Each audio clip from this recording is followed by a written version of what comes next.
Assalamualaikum warahmatullahi wabarakatuh.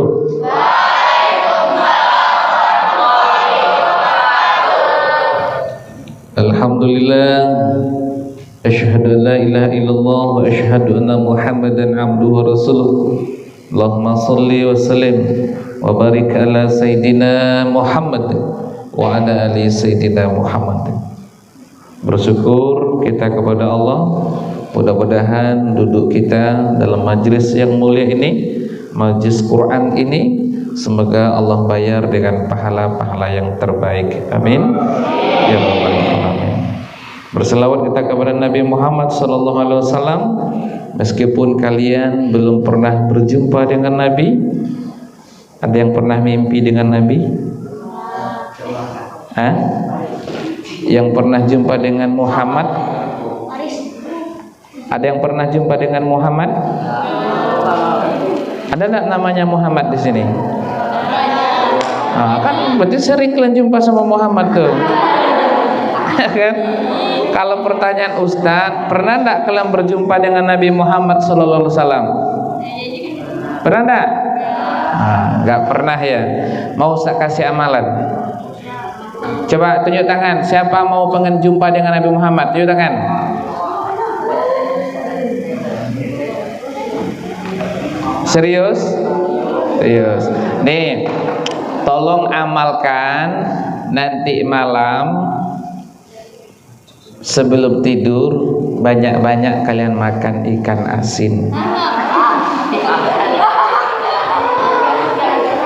Tahu ikan asin? Tahu? Dulu ada seorang santri nanya sama kiainya, "Kiai, bagaimana caranya ya Kiai agar aku bisa bermimpi bertemu dengan Nabi?" Kata kiainya, "Nanti malam kau sebelum tidur makan ikan asin tanpa minum." Karena santri itu patuh kepada kiainya, kepada gurunya, kepada ustadznya, dimakannya sepiring, 2 piring, 3 piring ikan asin itu tanpa minum. Hah? Tunggu dulu. Apa hubungan ikan asin dengan mimpi dengan Muhammad? Ini hubungannya. Jadi bangun dia tidur, besok subuhnya itu dia cari gurunya itu. "Ya Syekh, kok malam tadi aku tidak ada mimpi bertemu dengan Nabi?" "Lalu apa yang kamu mimpikan?" "Oh, malam tadi saya mimpi ketemu dengan air laut. Saya bermimpi dengan ketemunya dengan air sungai. Saya mimpi malam tadi jumpa dengan air hujan yang lebat." Nah, lihat nasihat gurunya. Karena engkau sebelum tidur merindukan air, maka air yang akan datang dalam mimpimu. Tapi kalau seandainya engkau sebelum tidur itu merindukan Nabi, maka Nabi yang akan datang dalam mimpimu. Betul? Nah, jadi nanti malam tuh ya, sebelum tidur itu pamitan dulu sama Nabi. "Assalamualaikum ya Sayyidi ya Rasulullah." Perbanyak tuh selawat. Saya ulangi ya. "Assalamualaikum ya Sayyidi ya Rasulullah." Bisa? Coba laki-laki dulu. 1, 2, 3.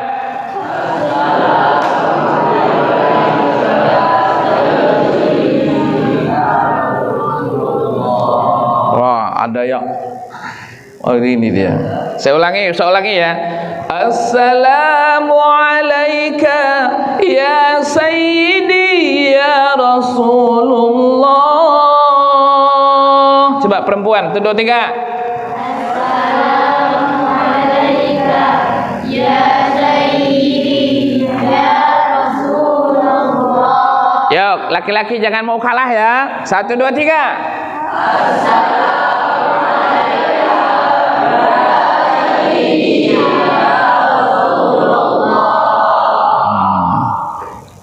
Jadi itu tuh cara kita berinteraksi dengan Rasulullah. Meskipun kita tinggal di Pekanbaru, Nabi Muhammad tinggal di mana?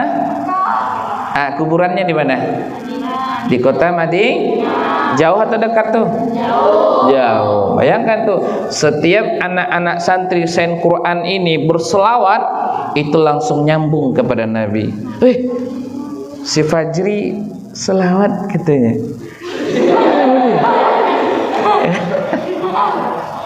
Tahu Nabi itu. Jadi setiap kali berselawat itu Nabi langsung kenal sama kalian. Nah, inilah yang harus kalian latih ya, supaya keilmuan kalian semakin berkah. Perbanyaklah selawat kepada Nabi. Coba sama-sama bilafaz Allahumma sholli ala Sayyidina Muhammad wa ala ali Sayyidina Muhammad. Yang kami hormati Kepala Sekolah SMP Sain Quran Al-Ustaz Mohsin Tampu Bolon, MPDI. Selanjutnya para asatizah yang hadir pada pagi hari ini, santri-santri yang kami senangi. Nama Ustadz udah tahu? Nama Ustadz Fajri.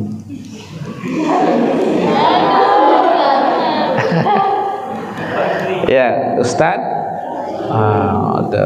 Coba tunjuk tangan. Siapa yang pengen jadi ahli Quran?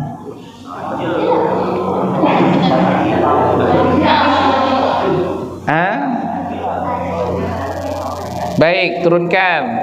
Siapa yang pengen ahli TikTok? Ada.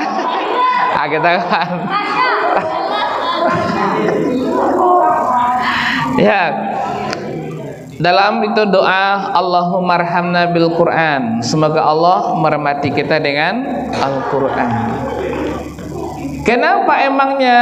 Perhatikan, rata-rata para ulama, kenapa mereka ahli dalam segala hal? Misalkan nih, ya saya ambil contoh nih untuk motivasi kalian saja. Ada seorang mantan preman, segala kemaksiatan dikerjakan dia, segala jenis dosa dilaksanakan dia. Siapa namanya? Namanya adalah Fudail. Fudail ini dulu itu paling ditakuti oleh manusia. Kenapa? Karena Fudail itu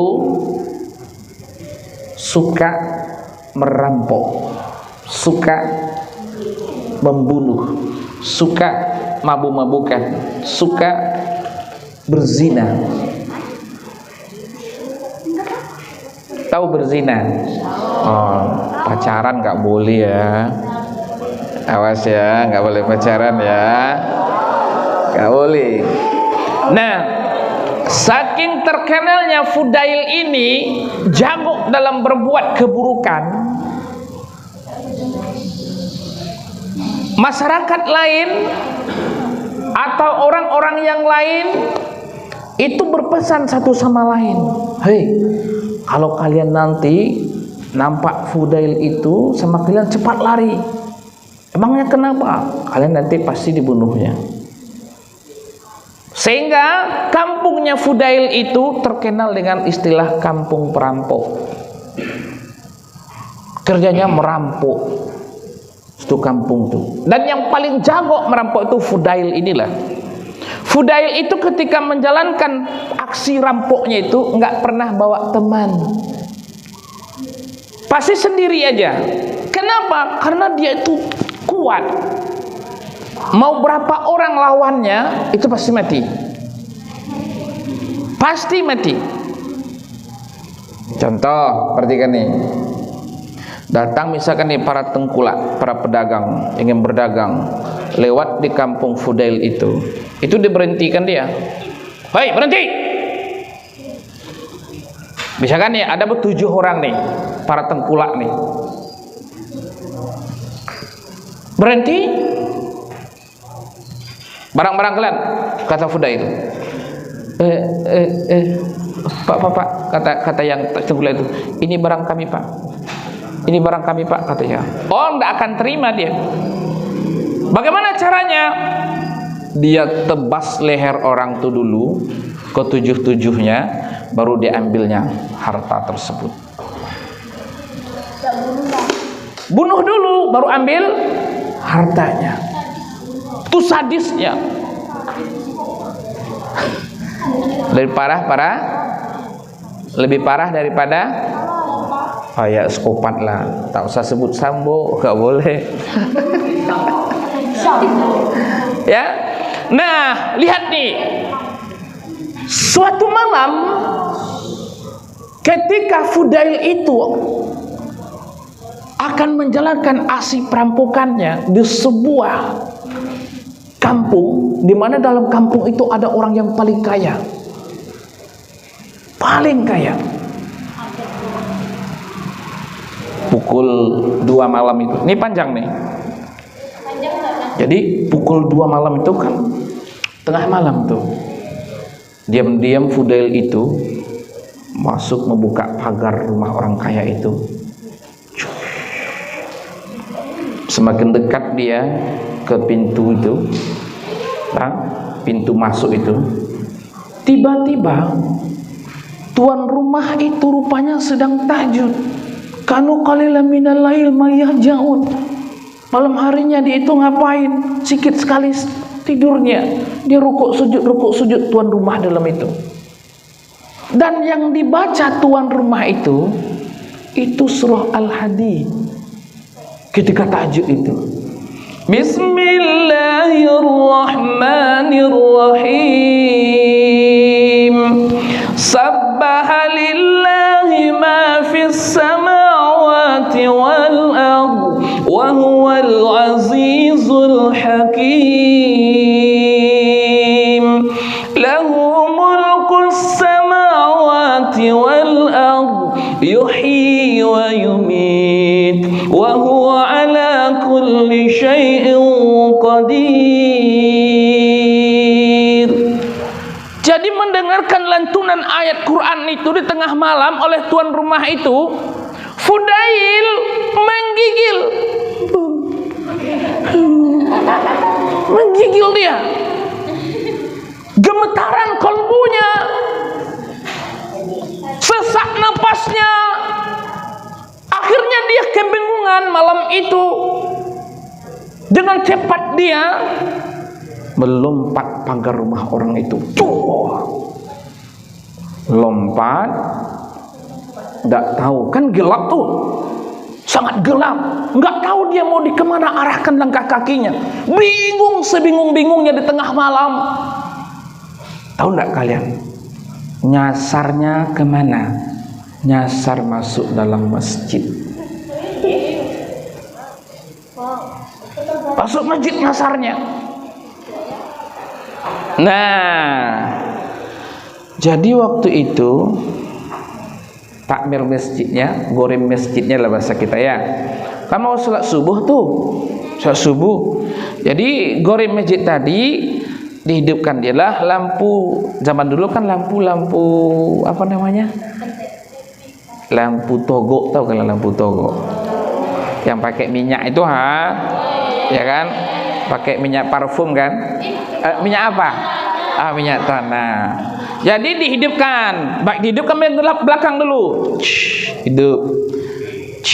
Nyala. Samping. Pas gorim ini mau menyalakan lampu yang di mihrab, nampak dia Fudail sedang sujud menangis sejadi-jadinya. Melihat itu, gorim tadi menjerit ketakutan, Fudail! Kenapa? Karena orang kalau bertemu dengan Fudail itu pasti mati. Pasti mati. Akhirnya gorim ini lari dia keluar masjid itu. Tiba-tiba datang bapak jemaah satu orang kan. Kenapa? Ada Fudail di dalam. Nggak mau masuk. Datang 4 orang, datang 5 orang, datanglah jemaah itu rame-rame di luar. Nggak ada yang berani yang masuk. Kok masuknya? Enggak. Kok masuk ke dalamnya? Enggak mau saya. Tahu nggak kalian? Masjid tempat yang lain udah azan. Orang tuh belum juga ada yang mau berani masuk lagi. Bahkan mau habis lagi waktu subuh tuh, orang tuh belum juga lagi salat subuh. Karena nggak ada yang berani masuk ke dalam. Tantangannya apa? Fudail akan apa? Akan membunuh. Jadi adalah satu bapak-bapak, udahlah, mau matilah aku. Aku berani masuk. Masuk dia. Masuk dekat-dekat dia kan. Dekat ke mihrab itu, dekat. Menggigil jalannya. Nah, pas dekat itu Fudail bangkit. Tegak Fudail. Aku telah bertaubat kepada Allah. Mendengarkan kata Fudail dah bertaubat itu, ini apa yang menggigil tadi itu? Fudail taubat. Yang di luar berlarian masuk semua jemaah itu. Mereka peluk itu Fudail itu. Peluk, mereka merangkul, mereka sama-sama menangis. Nah, lihat.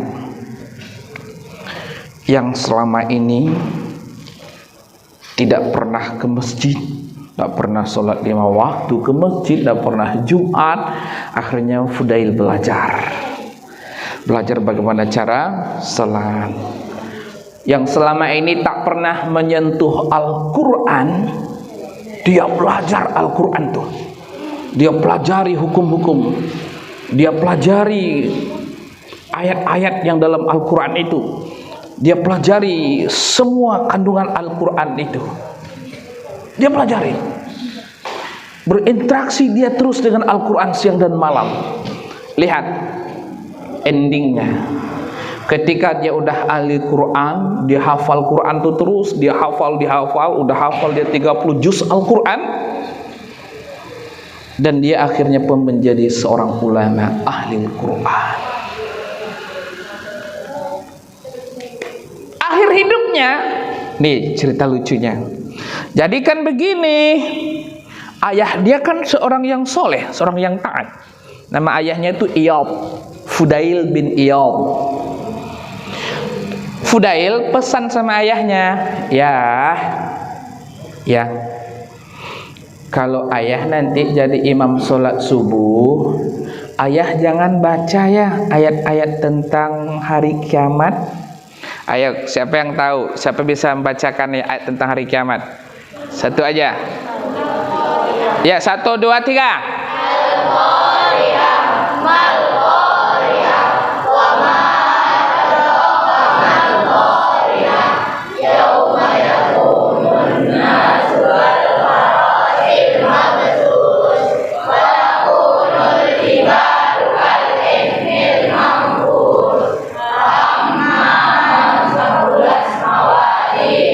Stop. Nah, itu pesan Fudail kepada ayahnya, karena ayahnya imam masjid. Nah, waktu berjalan, ya, minggu berjalan terus, pekan, bulan, tahun, misalkan. Nah, suatu subuh ayahnya itu naiklah jadi imam. Allahu Akbar. Bismillahirrahmanirrahim.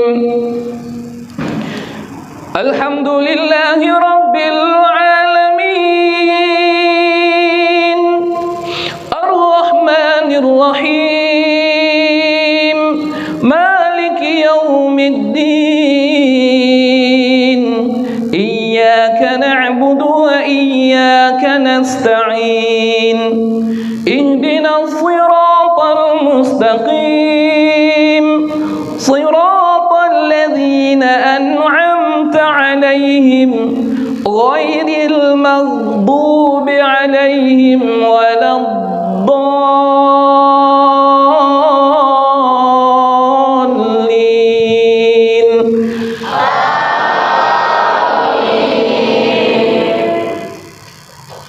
بسم الله الرحمن الرحيم. القارئة ما القارئة وما أدراك ما القارئة.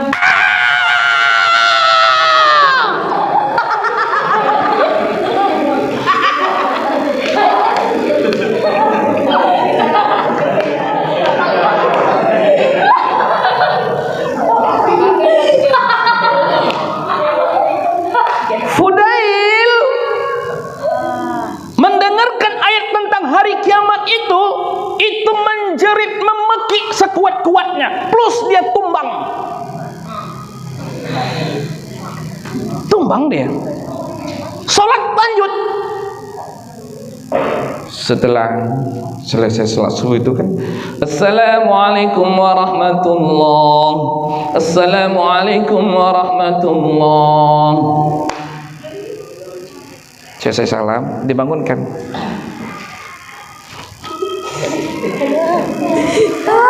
Teguling.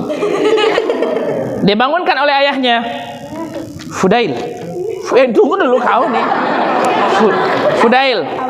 Oh, jangan kau bilang. Fudail. Rupanya Fudail udah meninggal. Perhatikan. Meninggalnya dibunuh oleh Al-Quran. Itulah yang disebut dengan Khatimul Quran. Orang-orang yang mati dibunuh Al-Quran. Kenapa? Karena saking pekanya kalbunya dengan ayat-ayat Al-Quran, semakin pahamnya dia tentang ayat-ayat Al-Quran. Coba tunjuk tangan anak Ustaz. Siapa yang pengen dibunuh oleh stroke? Ada yang pengen dibunuh penyakit stroke? Pengen dibunuh asam padeh? Ada? Coba, siapa yang pengen dibunuh oleh Al-Quran? Tunjuk tangan. Masya Allah. Ya, bercita-citalah. Kalau kita pengen dibunuh oleh Al-Quran, maka teruslah berinteraksi dengan Al-Quran. Karena kematian itu adalah pilihan. Za'iqah itu artinya rasa. Jadi kalau pengen kita dibunuh oleh sedekah, banyak sedekah. Kalau kita pengen dibunuh oleh tahajud, ya jangan tinggalkan tahajud. Kalau kita pengen dibunuh oleh begal, ya, nah, tapi lebih bagus kita dibunuh oleh amal soleh kita.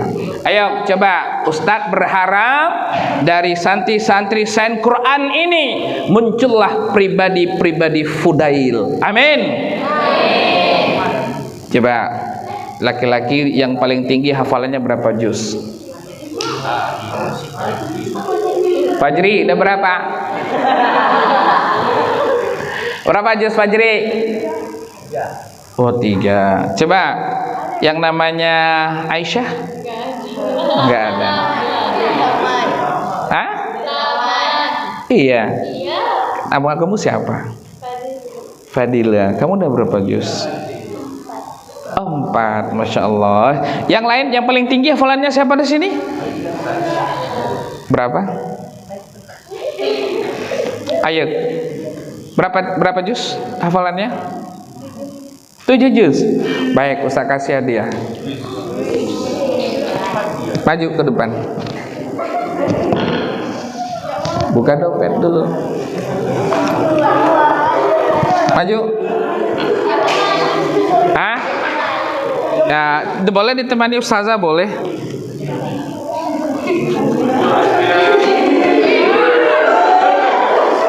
Cepat sini.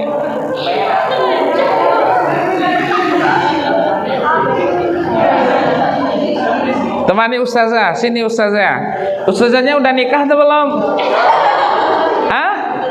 Belum. Ustadz-ustadznya udah nikah? Ya, itu dia. Baik, ini rezeki kamu udah tertulis di Lauh Mahfuz, ada nama kamu di sini. Oke, terima kasih. Ya. Yuk, kejarkan hafalannya ya. Siap mengejarkan hafalannya? Baik.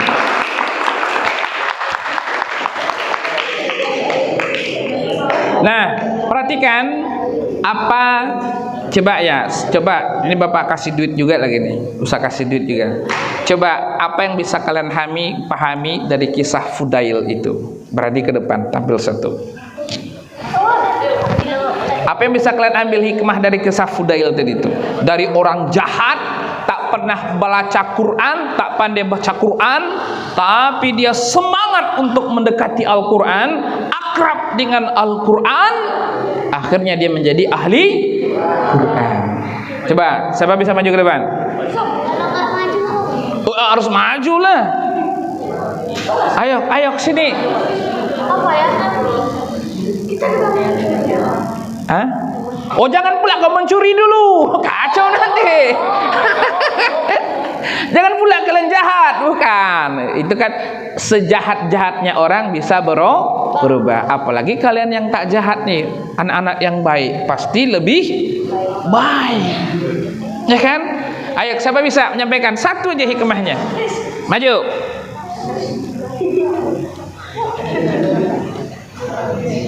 Hikmah yang Iya. kita bisa dapat itu Mm-mm. dengan Al-Quran, dengan bertobat, jadi kita bisa dekat sama Allah. Jadi bisa dibunuh dengan Al-Quran. Jadi Masya harus Allah. memahami isi Al-Quran. Iya, Masya Allah, luar biasa ya. Ayo kasih duit lagi. Iya. Ini dikasih. Masya Allah. Iya ya, sini mic-nya. Mantap. Ya. Mantap ya. Hah? Lagi. Hadiahnya dari kepala sekolah lagi. Baik, oke. Ustadz berharap kepada kalian ya, dalam sebuah doa ya, kita doa saja ya, karena Ustadz harus pergi pula lagi. Ya, kita doa kepada Allah.